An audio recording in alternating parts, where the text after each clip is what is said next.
Bonjour tout le monde, bienvenue dans la première vidéo de la série Repenser sa consommation de vêtements avec Johanna. Aujourd'hui je vous retrouve devant mon armoire parce que l'étape 1 je l'ai intitulée Que faire avec les vêtements qu'on a déjà.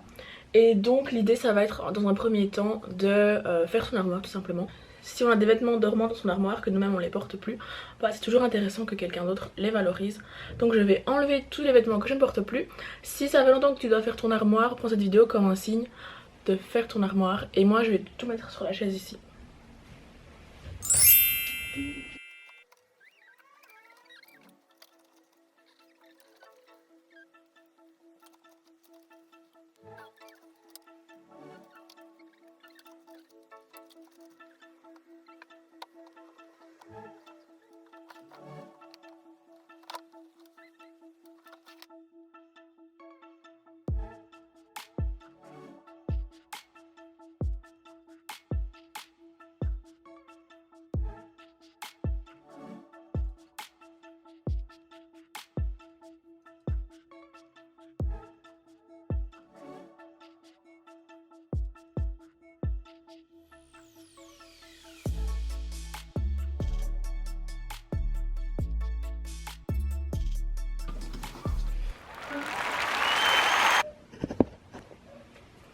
Voilà, donc l'étape 1 est terminée, j'ai fait mon armoire. Vous avez pu voir que j'ai enlevé pas mal de trucs.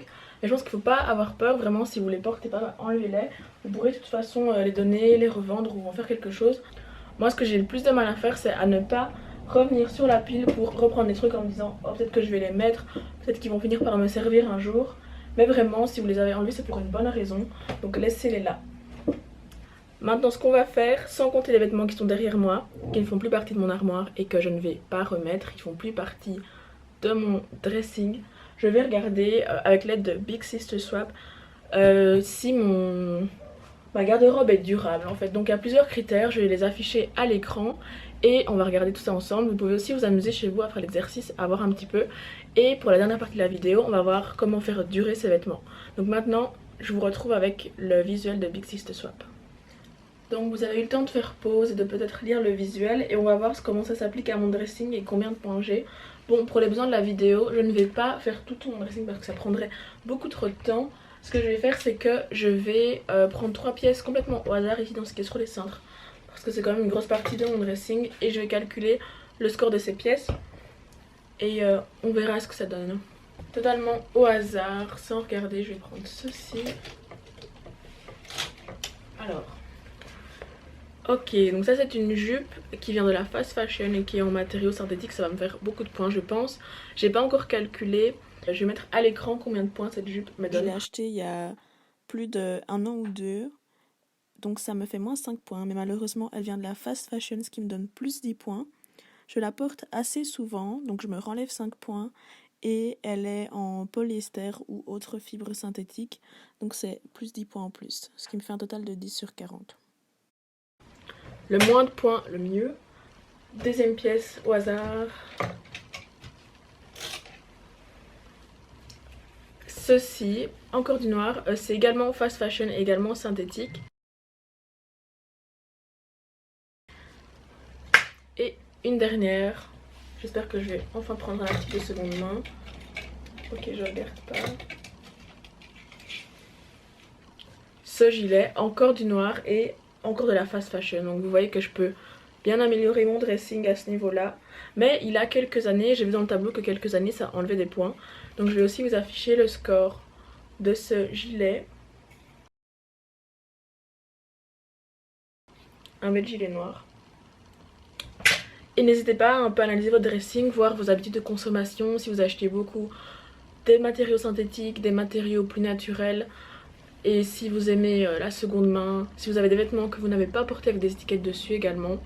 Et je trouve que ça peut toujours être intéressant. Et le tableau lui-même reprend pas mal d'informations intéressantes si vous avez le temps de le lire en entier. Maintenant je passe à la dernière partie de la vidéo où je regarde comment faire durer ces vêtements qu'on a déjà chez soi. Une étape qui influence pas mal sur la durée de vie d'un vêtement, c'est le lavage. Le lavage, il faut le faire aussi peu que possible en fait, dans la limite du raisonnable évidemment. Par exemple, le Slow Fashion Movement sur Instagram propose de laver son jeans seulement une fois après l'avoir porté 10 fois. Et apparemment cette méthode permet d'avoir un bon impact au niveau environnemental et c'est aussi moins de travail pour nous je pense. En fait je pense que c'est un modèle qui peut s'appliquer à tous nos vêtements, toujours dans la limite du raisonnable, à part s'ils ont des taches, à part vraiment s'ils sont sales, mais de les laver moins souvent. Et pour les lainages surtout parce que c'est ça qui a tendance à faire des peluches à boulocher, ce serait aussi d'après ce que j'ai vu de les laver moins. On peut les mettre sur un cintre une fois qu'on les a portés pour qu'ils aèrent, mais pas avoir le réflexe de les laver après chaque fois qu'on les a portés. Donc ici on a parlé un peu des vêtements en général, mais les fibres synthétiques, les vêtements en fibres synthétiques, quand on les lave, il y a un petit truc en plus, c'est qu'ils relâchent des microplastiques la plupart du temps parce que c'est comme des microparticules du vêtement qui vont être relâchées sous l'effet du lavage et qui vont se retrouver ensuite dans l'eau et apparemment ils sont assez durs à retirer donc ils peuvent même se retrouver la plupart du temps jusque dans la mer et tout le cycle qu'on connaît, les poissons, les ingérer etc. Et une façon d'éviter ça, j'ai vu qu'il y avait des filtres qui existaient pour les machines à laver donc je vais me renseigner là-dessus et sûrement m'en procurer un. Il ressemble à ceci. C'était tout pour cette vidéo, moi ça m'a bien plu de la faire, ça m'a inspiré à faire plus attention à la composition de mes vêtements quand je les achète pour éviter les microparticules. Aussi ça m'a un peu fait réfléchir sur comment j'avais acheté mes vêtements. Je pensais que j'avais moins de fast fashion quand même parce que ça fait quelques temps que je vais en friperie, en magasin de seconde main et sur Vinted. Mais apparemment j'ai encore beaucoup de vêtements de fast fashion. J'ai aussi beaucoup aimé enlever des vêtements que je ne portais plus et dans la partie 2 je vais essayer de les revaloriser, donc de les vendre, de les donner à des organismes qui vont en faire quelque chose. On va voir un peu tout ça. Donc je vous dis à bientôt.